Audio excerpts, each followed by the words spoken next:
The shareholder meeting was growing tense when my husband, the CEO, stood up and said, "Natalie has 30 minutes to clear out her desk." Instead of getting angry, I stood up and said, "Thank you." Moments later, 22 colleagues quietly rose from their seats and walked out with me.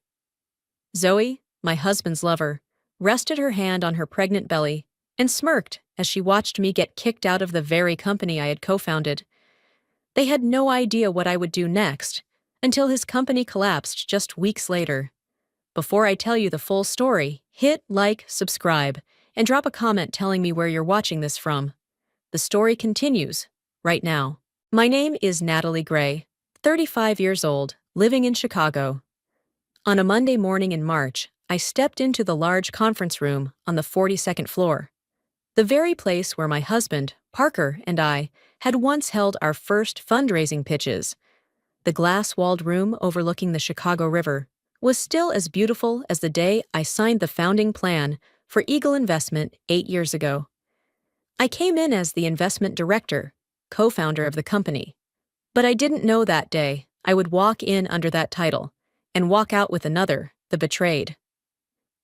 The shareholder meeting began at 9 a.m. Strategic partners sat in neat rows. Everyone received a thick dossier, inside which was one unexpected sheet, a notice of executive personnel change.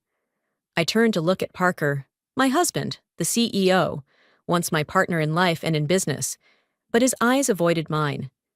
Then he stood up, his voice clear through the mic.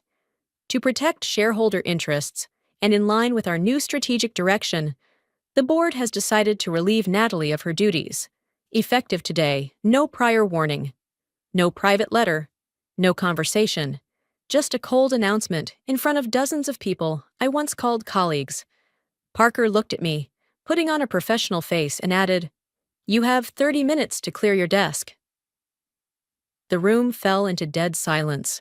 I didn't cry. I simply nodded, gathered my file, stood up, and said a single word. "Thank you." I walked out of the boardroom with steady steps, even though my heart felt like it was beating against the edge of a blade. I headed toward my office. The door was already open. And there, Zoe Torres, the employee I had recruited into our investment training program 2 years ago, was sitting at my desk, hand on my mouse, opening confidential files that only I had access to. She looked at me and smirked. Not a word of apology. Not a single explanation. I said nothing. I quietly opened the third drawer, where I always kept my most important things. I took out a silver USB drive containing the complete Henderson portfolio strategy, market risk analysis sheets, and the AI data I had built with my team over the past 3 years. Next to the USB was an old white ceramic mug, slightly cracked at the rim. On it, in blue letters, it read, "Integrity. That's your power. A gift from my former mentor, now retired." I cupped the mug in my hands as a final reminder of why I started. As I stood up, ready to leave the office, I suddenly froze. A soft sound behind me. It was Alice. She stepped closer, gently removed the nameplate Alice Monroe, senior accountant, from the glass door, then whispered, "If you're not here, there's nothing left for me to stay for." She was someone I'd invited on board from day one, a woman in her 60s, with 3 decades in finance, who had always believed in me. I gave her hand a firm squeeze. No words were needed. I stepped into the hallway, and then, one by one, people stood up. Logan, our data analyst, Priya, the first woman I recruited from our internal program, Marcus, Sarah, and then all 22 members of the team I once led, stood up, left their desks, and silently followed me. No one said a word, but their actions spoke louder than 1,000 declarations. We took the stairs. Every step echoed the years that had just been betrayed. The parking lot beneath the building was just as cold as ever. But today, it received 23 people, stripped of titles, stripped of status, but still carrying worth. A worth no one could take away. I looked around. No one rushed to their cars. As if all were waiting for an answer. I didn't promise a new startup. I didn't say I'd get revenge. I simply said, if any of you still believe we can do better, for our clients, for ourselves, then wait for my call. They nodded. I got into my car, shut the door, and smiled as I drove away from Eagle Investment. That night, I didn't return to the house my husband and I shared. I couldn't. I didn't want to. Instead, I went back to the small apartment on West Roscoe Street, the one my parents gave me when I started my freshman year at DePaul, a two-bedroom place with a tiny balcony facing Lake Michigan, where I once pulled all-nighters, wrote my thesis, and drafted the first lines of a business plan at 22. After getting married, I kept the place as a storage of memories. And today, I returned, not to reminisce, but to begin again. I sat on the old caramel brown sofa, still holding the integrity mug I brought back from the office. The white ceramic cup had a small crack, but the lettering remained clear. Integrity, that's your power. I placed it on the table next to an old college photo frame I had never taken down. My phone buzzed. A message from Ava, daughter of my late best friend, now an MBA student at Kellogg. The first message was a shaky question. Ms. Natalie, I saw on LinkedIn. Is it true you were fired?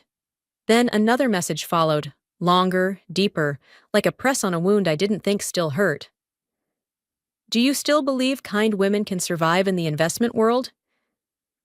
I set the phone down. Then I stood up, opened the balcony door, and stepped outside. The night wind from the lake stung my face with its chill, but I didn't flinch. I stood there, quietly, looking at the city that had watched me grow, that had seen me believe in collaboration, in professional ethics, in love.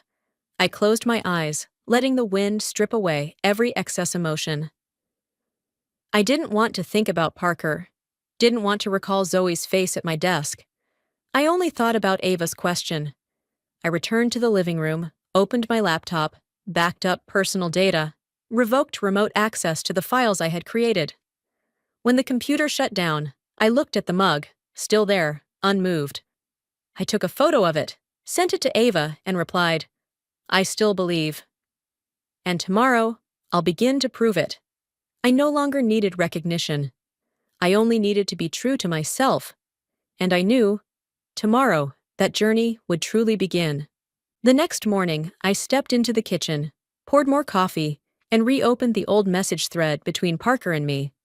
Something had been gnawing at me ever since he stood up and announced my termination. Not the career loss, but the coldness of someone who once knew me intimately, who once stayed up all night writing the Henderson Fund proposal with me, who once watched me speak to the strategy board like I was irreplaceable. And yet yesterday, he hadn't blinked when he said, You have 30 minutes to clear your desk.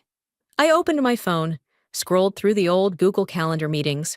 Parker had changed his password last week, claiming IT required it. He'd also stopped coming home regularly since last month, citing investor meetings in Lake Geneva. When I asked if I should join, he simply shook his head. You don't need to worry about this. The way he said you was light as air, but cold as February wind off the lake. Then there was a small detail, but it wouldn't leave my mind. Last week, I saw Zoe wearing a pair of pearl earrings, the exact design of the custom piece I had commissioned for Parker to give me on our 5th anniversary, a gift I never received. When I asked him what he had planned to give me that year, he gave a dismissive smile. Guess I must have forgotten. I exhaled deeply, then opened my contacts. I tapped a familiar name, Eleanor Reyes.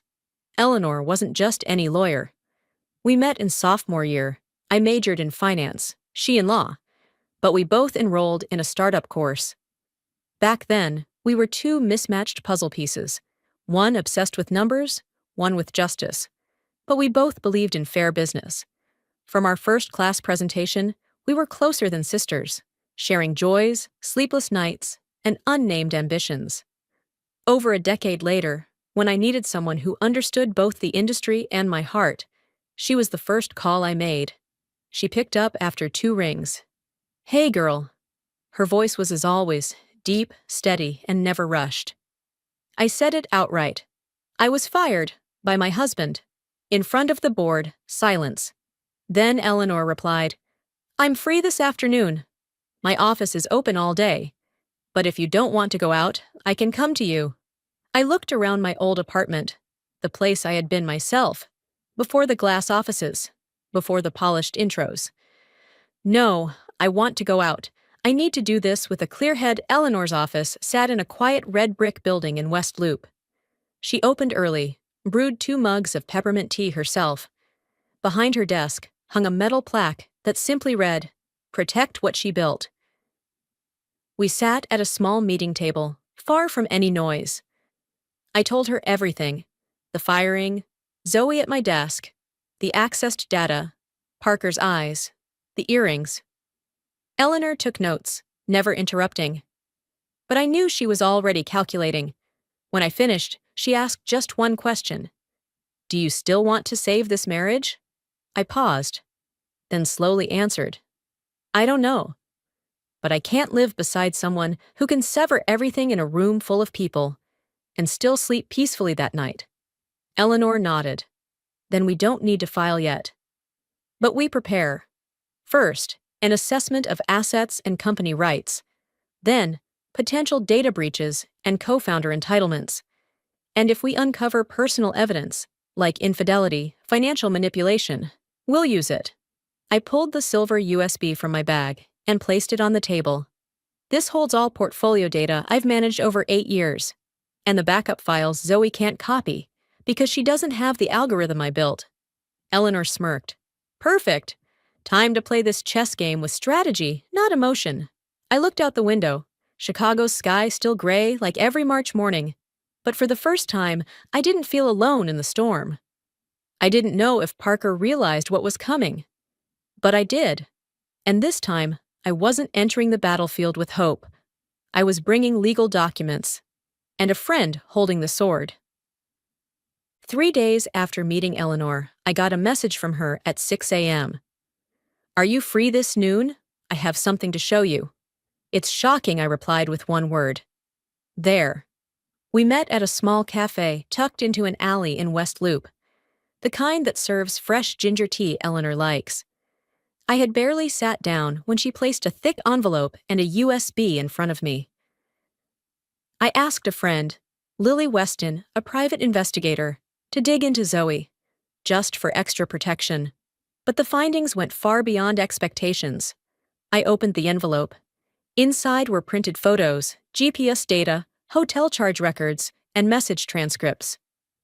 "Zoe is pregnant," Eleanor said slowly. I looked up. My heart skipped a beat.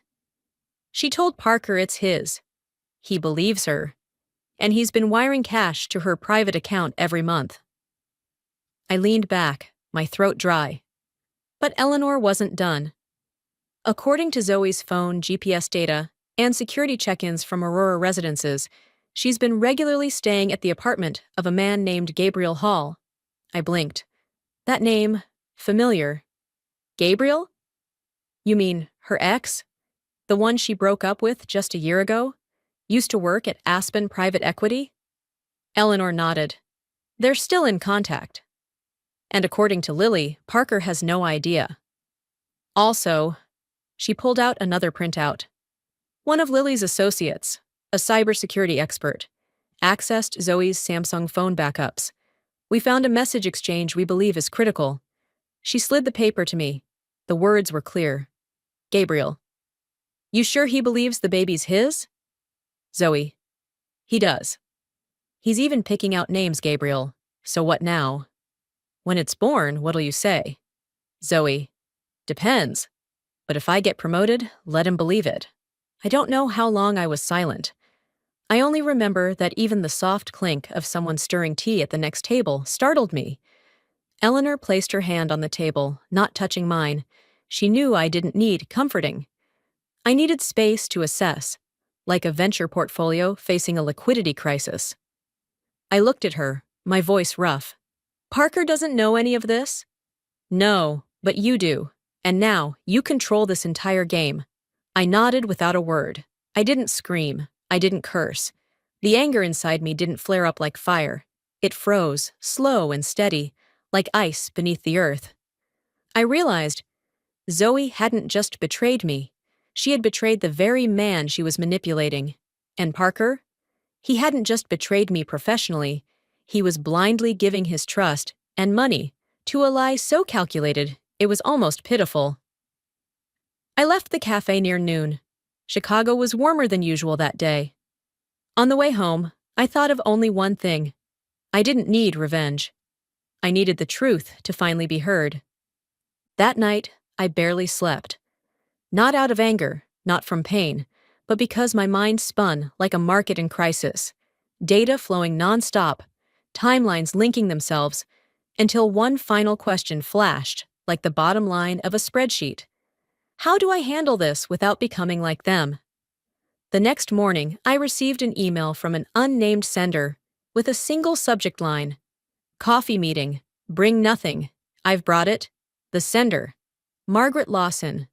Margaret used to be the general counsel at Eagle Investment.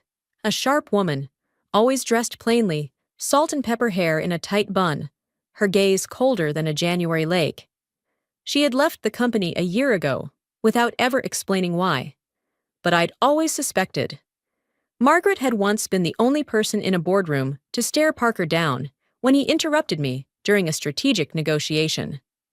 She said nothing at the time, just pushed a fountain pen toward me and said, "You're the one who needs to sign first."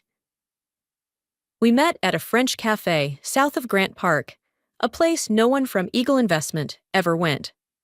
I arrived first, ordered oolong tea. Margaret came in with no handbag, only a worn black folder that looked like it belonged to a pre-digital era. She sat down and got straight to the point. "I heard what happened to you. And if you're working with Eleanor, then I know now's the time to speak up." I nodded slightly. I didn't ask how she knew. Margaret always knew everything before it happened. She opened her folder and handed me a thick stack of papers. These are copies of emails Parker sent to the board regarding team restructuring. But in truth, it's a list of people he planned to eliminate, including 3 who had opposed Zoe's promotion. I have the originals, with server timestamps, captured before the IT team updated the system. I flipped through the first page. My name was at the top. Below it, a note. Replace with someone who can be controlled and shaped to personal strategy. Suggested, Z. T. Margaret poured some water, her voice low but firm. I objected from the start. But Parker sidestepped it by forming a temporary internal review committee and planting his own people.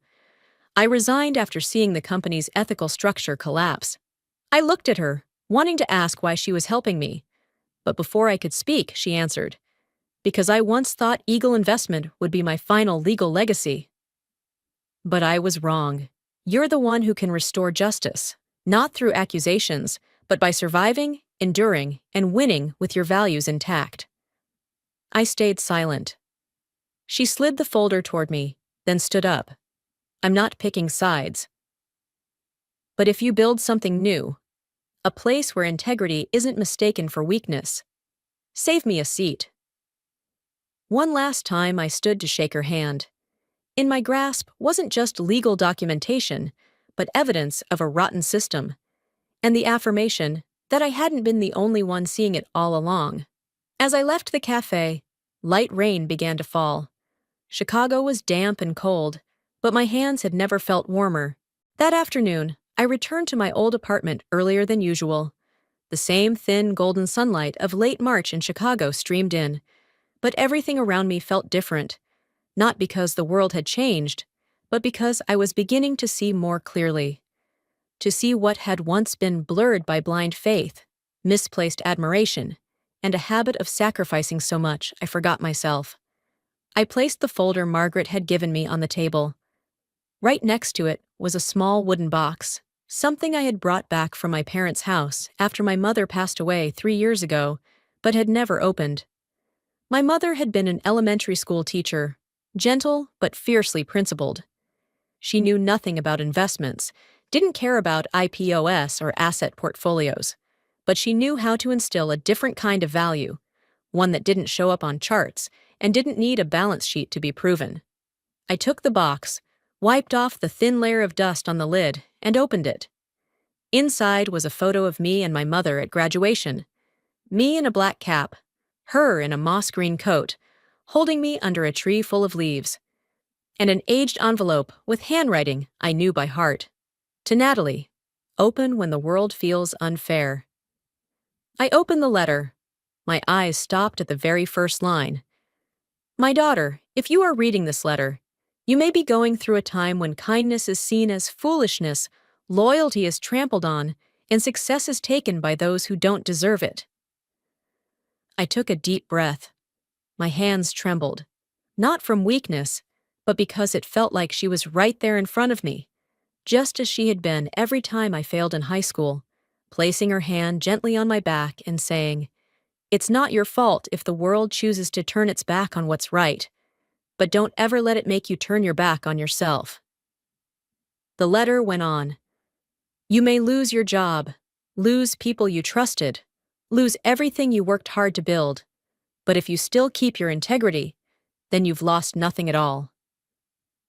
I didn't teach you how to be a CEO, but I hoped you'd know how to be a woman who lets no one decide her worth.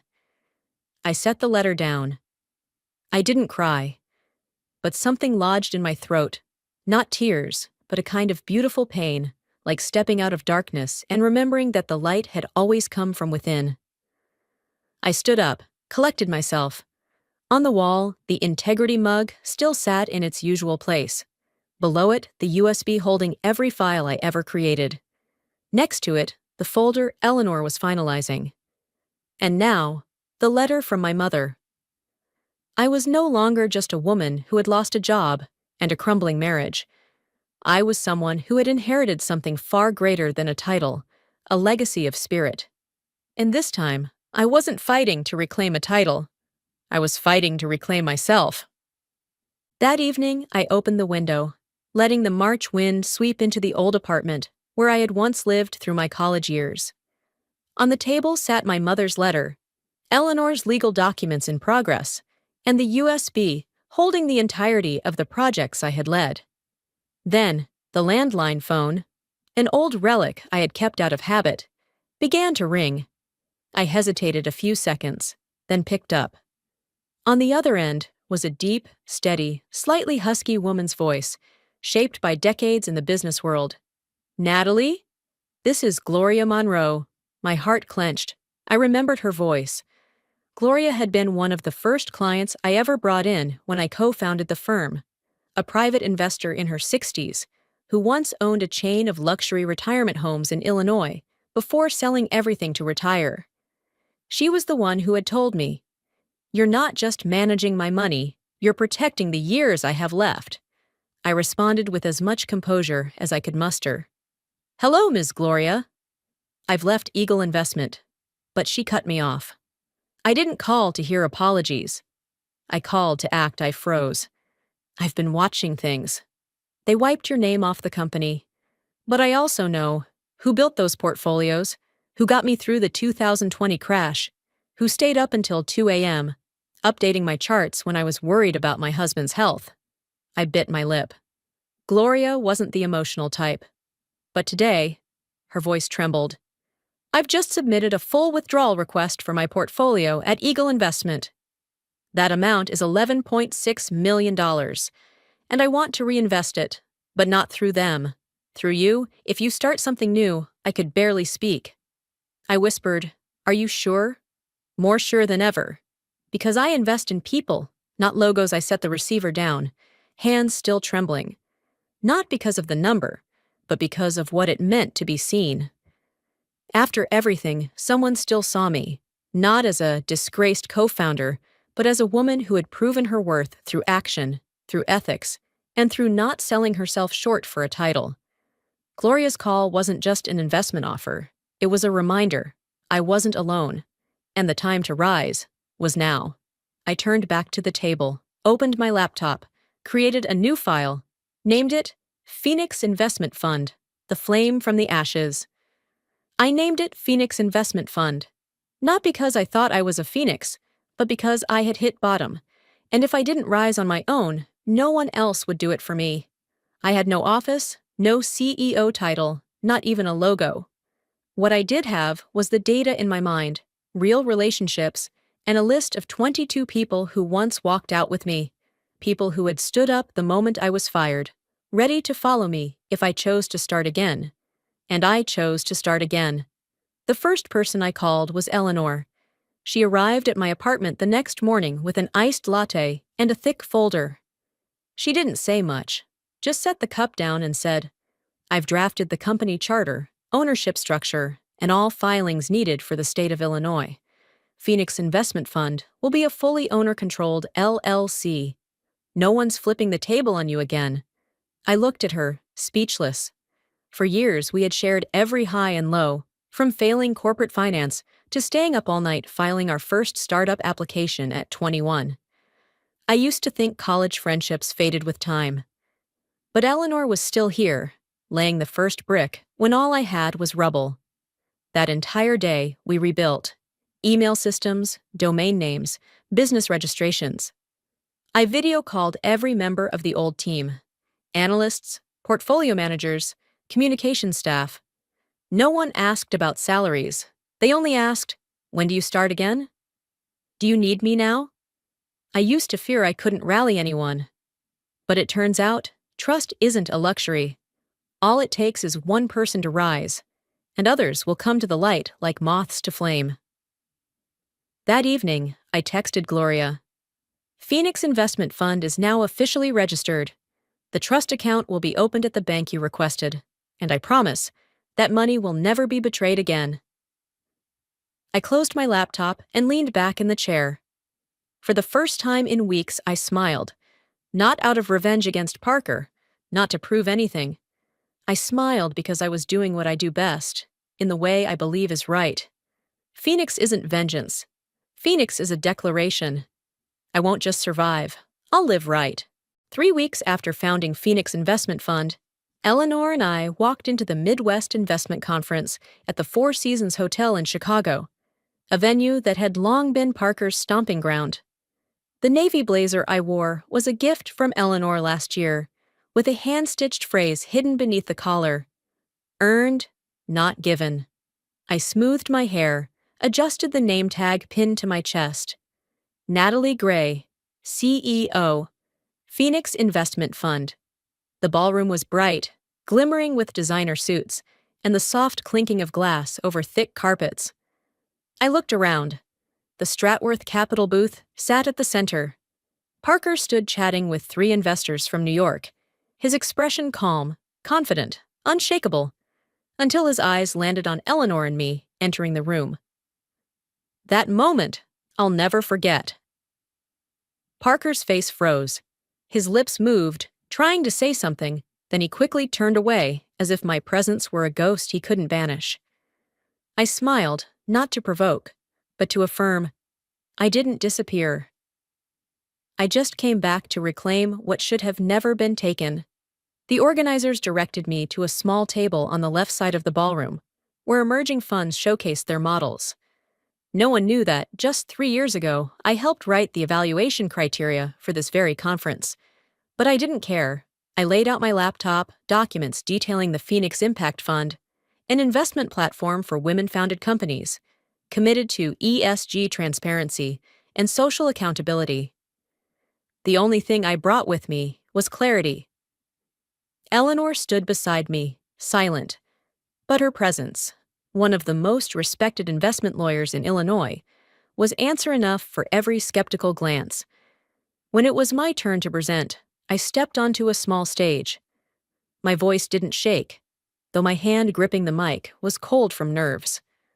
I looked directly at the front row, where Parker sat beside Zoe, the pregnant woman he once believed to be his strategic sympathy card for investor goodwill. I began. We didn't build Phoenix out of revenge. We built it because there are thousands of women who never get to pitch their projects, just because they lack the network, the husband in a boardroom, the patron behind the scenes. Phoenix doesn't invest in relationships. Phoenix invests in truth. When I finished, the room fell into a strange silence. Then came a few claps. Then more. Then the entire room stood. I saw Gloria, my first angel investor, standing in the crowd, eyes glistening. As the applause died down, I returned to the Phoenix table. Ava handed me a glass of water, her hands trembling with emotion. I hadn't even sat down when a woman in her early 60s, silver hair neatly pinned, wearing a cream suit, elegant in its simplicity, approached. She extended her hand, her voice calm and rich. "I'm Deborah Kane. I once invested in Eagle Investment, back when you were there. And I pulled my funds the day I heard you were fired." She paused, smiled, and placed a business card on the table. "I've been waiting for a moment like this." Less than 10 minutes later, Phoenix modest client seating, initially set with just 6 chairs, was unexpectedly overwhelmed. Staff scrambled to add folding tables, extra pens, and presentation folders. Within the hour, 12 senior investors, many of them former Eagle clients or longtime watchers of my work, committed a total of $2.5 million to Phoenix. Some brought daughters or granddaughters, saying, "I'm investing not just for returns, but so these girls have a better future." I looked around and realized most of them didn't need more spreadsheets or slides. They had seen what mattered most: integrity. And that was something I had spent years hiding beneath polished decks, rehearsed pitches, and backroom handshakes. At that moment, Parker remained seated in the front row, his shoulders tightening as each person walked past, stopping instead at my table. Zoe's eyes were unfocused, her hands clutching her belly like she could feel the first winter wind chilling the already cold air around them. Phoenix wasn't a success yet. But that day, it was validated, not by a merger, but by trust. And trust has no price tag. The next morning, the front page of the Chicago Tribune ran a bold headline in red: $150 million mistake by new CEO. News of the disastrous investment in Asterix Global Equity, directly overseen by Zoe, had broken wide open. The fund had been under SEC scrutiny since early in the year for high-risk trades in emerging markets. On Monday morning, Eagle Investment stock plummeted, down more than 18% overnight, wiping out over $150 million in market value. The board demanded an internal investigation.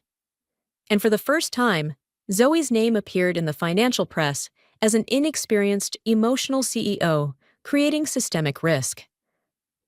I said nothing. I sat in Phoenix's small office, overlooking the foggy Chicago River, as Eleanor gave me the update. "Zoe's in the hospital. Total breakdown. Acute stress." I nodded, calm, as if I'd foreseen it. But then Eleanor added, "And Gabriel, he's there." I looked at her, eyes narrowing. "He went to the hospital?" Eleanor nodded. "Twice in 48 hours, according to the nurses." I knew the moment had come. That afternoon, outside Northwestern Memorial Hospital, media had already gathered. Internal leaks about the Asterix disaster had sparked investor outrage. Parker had yet to appear. Eleanor and I arrived quietly, speaking to no press. She carried a thick envelope. Inside, the DNA test she had ordered weeks ago, taken from a half-finished Starbucks cup Zoe left in a previous meeting, and a hair sample from Parker during the May board session. All legal, all prepared. At 4:27 p.m., Parker emerged from a gray SUV, flanked by 2 PR aides. He didn't know I was standing across the street, beneath a row of maples shedding their fall colors. But when Gabriel showed up, shirt wrinkled, holding a bouquet of wildflowers, Zoe lost control. In a video that went viral afterward, she screamed, "You shouldn't be here! You'll destroy me!" And then she broke down. No graceful tears, but guttural sobs, as if every mask had melted in the soaked winds of October. While the crowd stood frozen, Eleanor stepped forward. She faced the press, held up the DNA results, and declared, "I'm Eleanor Blake, legal counsel for Phoenix Investment Fund stakeholders. And this is the DNA result confirming the biological father of the child Zoe claimed belonged to Mr. Parker Marshall. The result shows 0 genetic relation." The father is Gabriel J. Harris. Gabriel's name echoed under the flash of cameras. Parker turned to Eleanor, and for the first time, I saw his lips sealed. No denial, no spin, and from the crowd, only dead silence. I stepped out from beneath the trees. Each step fell on cold stone, but in my chest burned fire.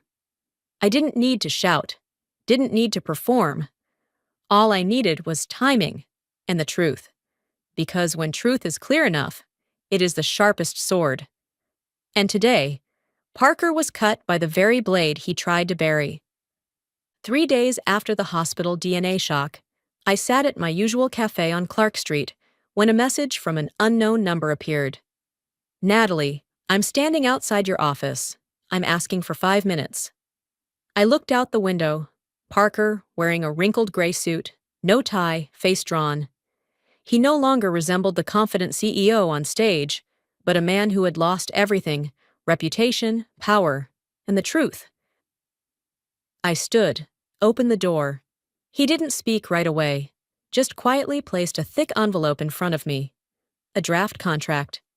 If I agreed to return to Eagle as honorary advisor, he'd transfer $1 million, along with an NDA to prevent me from disclosing company details and the Zoe incident. I didn't touch the envelope. My fingers rested lightly on a lukewarm cappuccino. Do you really think I need the money that badly? I asked, my voice soft like the morning wind in early November. He looked down, then said what he thought I wanted to hear. I'm sorry. I don't know how things got this far. Maybe we could start over. I nodded. We'll start over, but not together. Then I pulled out a cream-colored folder. Divorce papers, with copies of the DNA results, Zoe Gabriel transfer records, and leaked internal audio from the Asterix deal. I hadn't come to negotiate.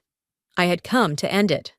My hands trembled slightly, not from fear, but from the feeling of coming home to myself. Weeks later, in the bright space of Phoenix Investment Fund's office, the company I built with the 22 former colleagues who walked out with me, I welcomed Ava, our first intern. She was 22, curly-haired, bright-eyed, and hesitated when I extended my hand. I didn't think you'd be the one interviewing me, she said, a bit embarrassed. I smiled. I'm the last person you need to impress. The rest, let your work speak. Ava was Eleanor's goddaughter, the woman who had stood beside me like a sister. I wanted this new generation of the company to begin the right way, through inspiration, not conditions. I was no longer the ousted COO. I was the one who rebuilt the foundation from rubble, with integrity, intelligence, and nothing left to hide. The courtroom was gray with a December chill, but I walked in like someone who had already seen the light at the end of the tunnel. Eleanor, wearing a crisp navy suit, eyes sharp as a scalpel, stood beside me. No longer the college friend who once sat with me in sophomore innovative startups, but now my legal representative. The only woman I trusted to help reclaim justice, not just for a betrayed marriage, but for a part of my life I had once wagered everything on. Before the Cook County judge, Eleanor presented the full financial evidence. From the equity I had contributed when co-founding Eagle Investment, to the detailed breakdown of Parker's extravagant spending on Zoe using company funds. She pointed at each line: first-class flights, Birkin bags, a luxury apartment for his personal assistant, all drawn from the marketing budget. I sat silently, watching. When it was Parker's turn, his lawyer fumbled through a compensation proposal, offering less than half the shared asset value. But Eleanor calmly replied, "My client doesn't ask for more. She asks for what's fair." After nearly 3 hours of arguments, the court ruled I would receive a $2.2 million cash settlement and retain full intellectual property rights to the digital investment platform I built for Eagle Investment. Divorce granted. Final. No entanglements. 2 weeks later, the headlines broke across financial media. Parker Jennings resigns as CEO after internal scandal, read CNBC's succinct headline.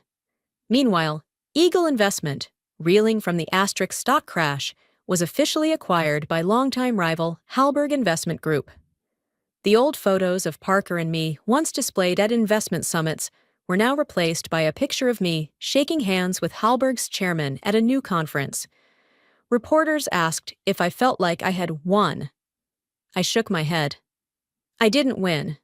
I just chose to stop losing. Justice isn't always loud. Sometimes it's the quiet nod of someone who's stayed silent for far too long. 3 months after the divorce ruling, the name Eagle Investment no longer appeared on digital boards at investment halls. The former headquarters, where Parker and I had once pulled all-nighters coding the first version of our investment platform, now bore a sign, Under Management by Halberg. As for Zoe, the once proud strategic specialist who strode into offices with a Hermes bag in hand, she was dismissed in an emergency meeting devoid of tears.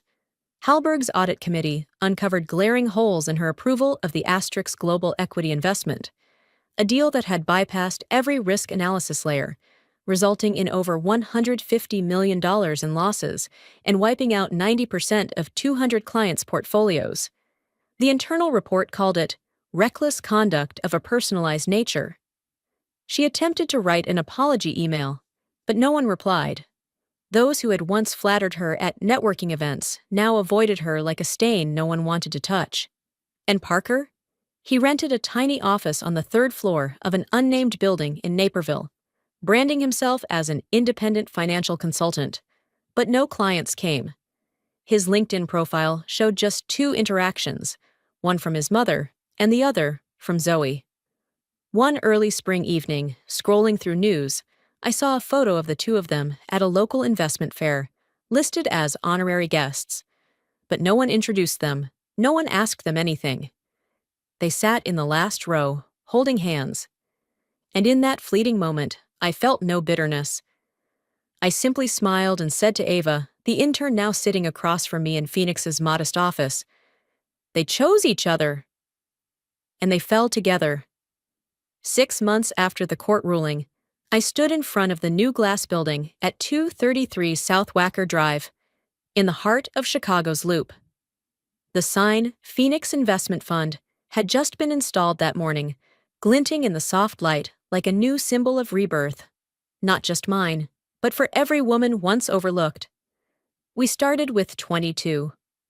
Now we were 45. The office had no dark corners, only meeting rooms bathed in natural light, hallways lined with paintings by Ava, each a symbol of overcoming hardship. Ava, the same girl who once emailed me asking for an internship, was now a strategic analyst. I assigned her a new portfolio, letting her devise the strategy and present it to clients. She performed better than any veteran I'd ever worked with. Phoenix's assets under management had surpassed $105 million, more than 5 times our original goal. One of our most cherished investors was Gloria Spencer, a woman who raised 3 children alone after her husband left. At our year-end client forum, she stood up and said, "I didn't invest in Phoenix just for returns.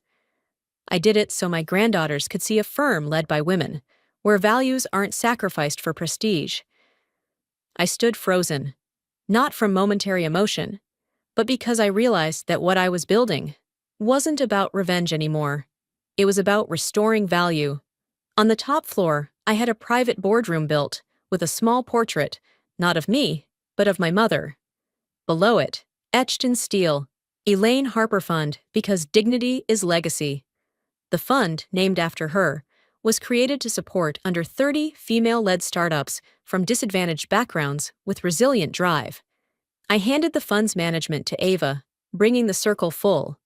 My mother always believed in rebirth from pain. And now, I live each day like a new flame, not to burn the past, but to light the path for those trying to escape it. On the final morning of December, snow drifted softly across the wide glass panes of Phoenix office, casting a quiet shimmer like fragments of memory closing themselves. In the largest meeting room, all 45 team members were present. Some wore blazers, others simple sweaters, but in every pair of eyes shone the same light: recovery. I stood before them, beside Ava and Eleanor, now Phoenix legal director, and smiled. My voice was low, steady, but unwavering. "Those 30 minutes of being fired weren't the end," I said. "They were the beginning of a generation of women no longer willing to be led by the nose. We didn't rebuild from ashes just to look back. We built to move forward, with lessons we carved ourselves." There was applause. But no one cheered. People just looked at one another and nodded. A quiet kind of respect, as if each of them carried a Natalie inside. A part that had once been dismissed, doubted, cut off mid-dream. After the meeting, I received an email from Bloomberg with the subject, "Phoenix Beyond the Ashes?" They requested a full interview for their New Year's special. I replied with a single sentence, then closed my laptop. We didn't build this to retaliate. We built so no one would be forgotten. That night, returning to my new apartment, where a small wooden plaque hung etched with the words, "Still I Rise," I found an envelope in the mailbox. No sender address, but I recognized the handwriting, my mother's. The letter was short, just a few lines. "Natalie, I know you're stronger than I ever imagined. And you never have to choose between love and self-respect. Because you deserve both, I placed the letter beside the white ceramic integrity mug, the gift from my late mentor. Then opened the window, letting the year's final breeze sweep through. Far off, Chicago's skyline sparkled in the night, proof that from pain, we don't just survive. We can rise. Like, subscribe if you believe women of all ages deserve respect. Share this video with a woman who once sacrificed in silence. And tell me in the comments, where are you watching from? Because no matter what stage of life we're in, we can begin again, with our heads held high.